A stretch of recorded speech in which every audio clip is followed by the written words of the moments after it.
Okay, problem 7.19. Let f of x be the absolute value of x cubed times x minus 4 minus 1. Okay, in other words, we can define this piecewise, right? This is going to be x cubed times x minus 4 minus 1 when this is greater than 0. Let's see when that's true. And then x cubed times 4 minus x minus 1 when this is smaller than 0. Okay, so this is, let's see.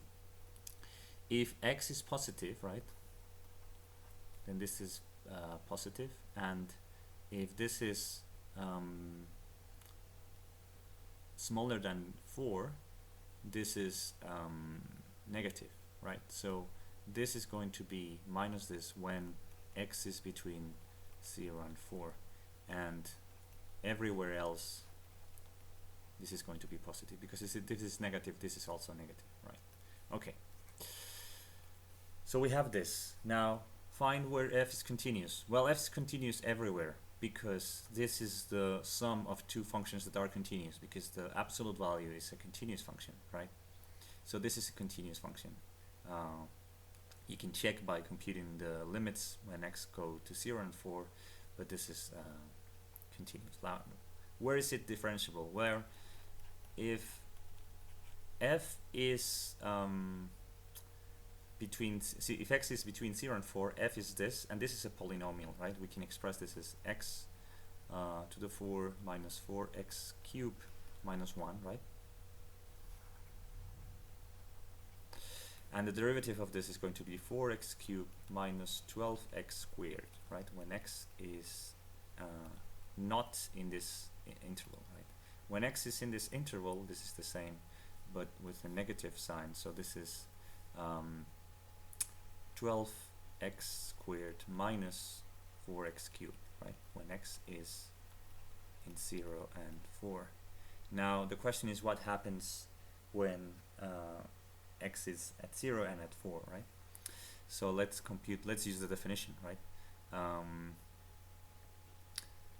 Well, no, let's use, well, the definition will lead us to the fact that the limit when f prime, the limit when x goes to 0 on the left has to be equal when the limit when x goes to 0 from the right of this derivative, right? Is this equal? We don't know.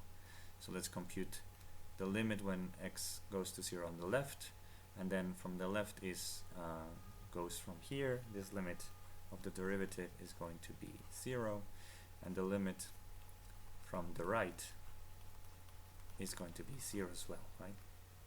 So f is differentiable at 0. Now what happens with 4, which is the other point of possible discontinuity? Let me write it here.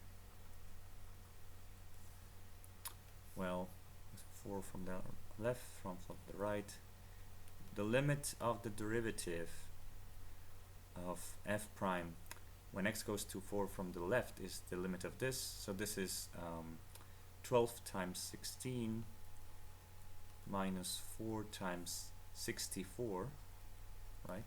And this is the same but with different signs, right? So this is 4 times 64 minus 12 times 16, right?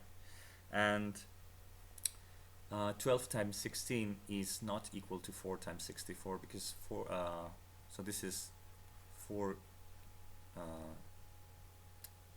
to the 4th power, and this is 3 times 4 cubed, right?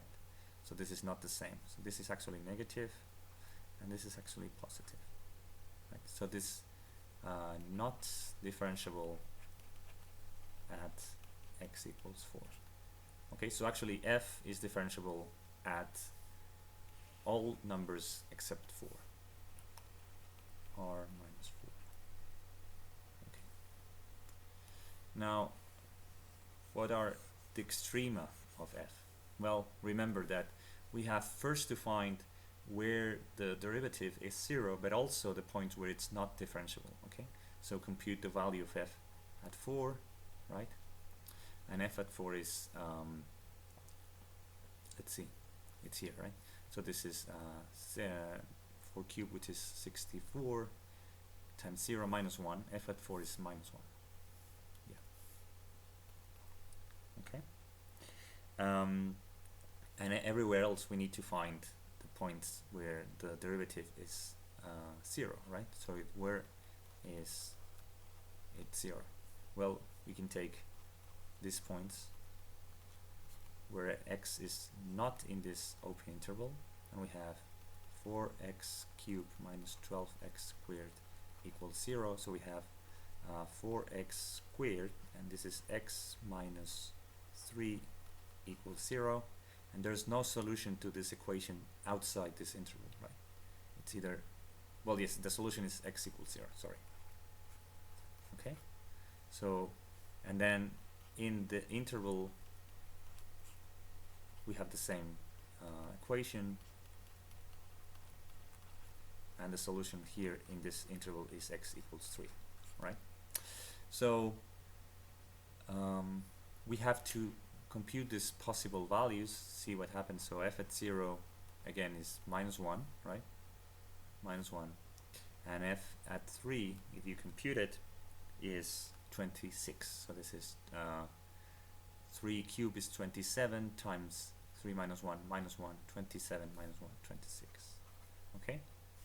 These are all the possible values. So now looking at these values, we know that f at 0 and 4 are local minima, and f at 3 is a maximum. Okay, minimum and maximum.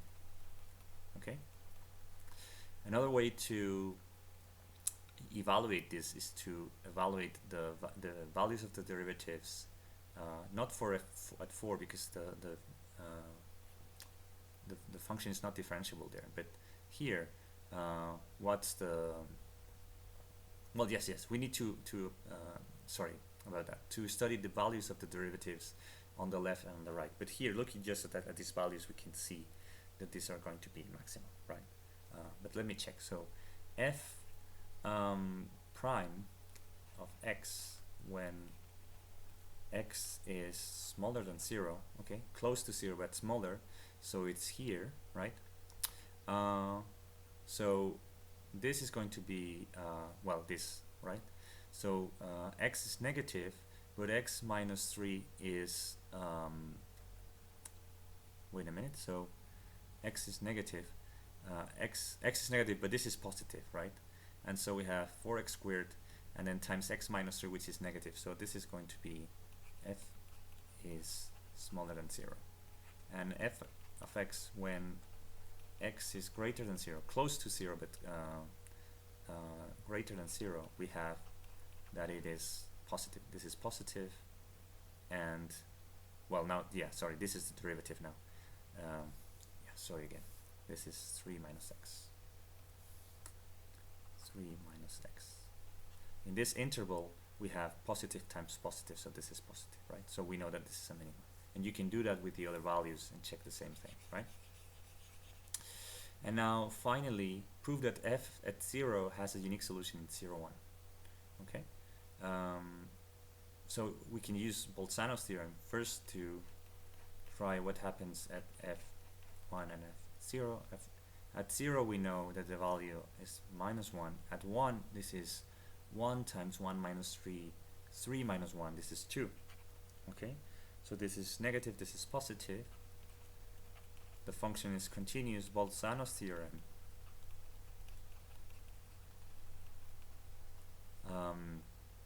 ensures that there's at least one solution in this interval from 0, 1. So now the question is this a unique solution or not? Well, we have just seen that f prime of x when x is greater than 0 and actually smaller than 3, right? So I saw the derivative